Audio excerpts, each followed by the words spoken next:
2004, two best friends from Marietta, Georgia, John Hutchison, 21, and Frankie Brome, 23, spend the evening at a local bar watching sports. They drink more than they intend, and as the night wears on, Frankie begins to feel sick. John, like most people who've had too much, insists he's fine to drive. He helps his friend into the passenger seat, climbs behind the wheel, and heads toward home. Between the booze and John's erratic driving, Frankie leans out the window to throw up. John, distracted by the music, slowly drifts into the oncoming lane. When he looks back up, he's blinded by the high beams of an approaching car. He panics and jerks the wheel. The truck veers off-road, clipping a telephone pole support wire. The side mirror is ripped clean off, but so is Frankie's head. Whether John understood the gravity of the situation remains unclear, but in his intoxicated state, he drove the remaining 12 miles home, went inside, and promptly fell asleep. The following morning, a neighbor discovers Frankie slumped in the passenger seat of John's truck and calls the police. When the officers arrive, they wake John, still inebriated from the night before. After a brief exchange, police arrest him, noting his visible remorse. Although John faced charges related to the fatal incident, the victim's family pleaded on his behalf, acknowledging it was a tragic accident between close friends. As a result, John would spend just 2 weeks in jail before being released.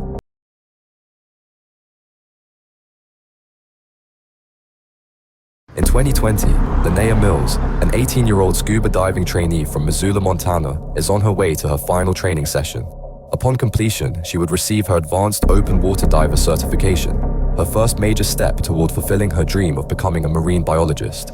After a 3-hour drive, Linnea arrives at Lake McDonald, a site known not only for its crystal clear waters, but also its frigid temperatures due to constant glacier runoff.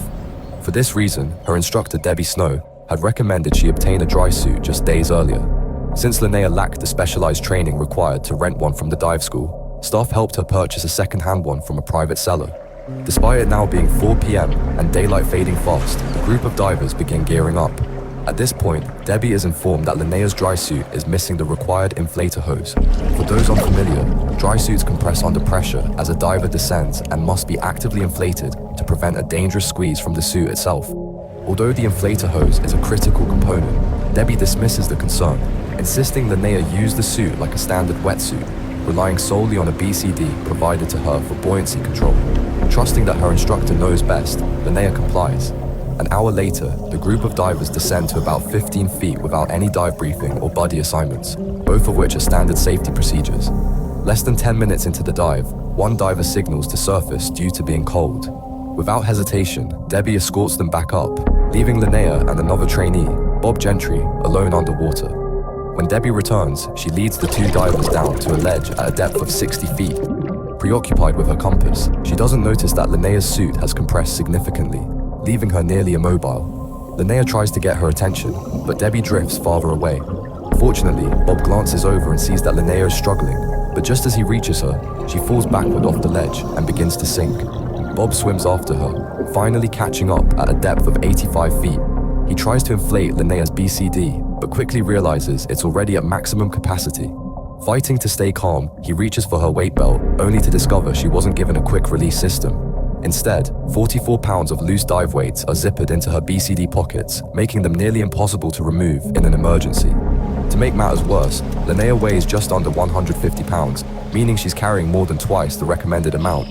Bob does everything he can to help Linnea, even offering her air through his regulator, but it's no use.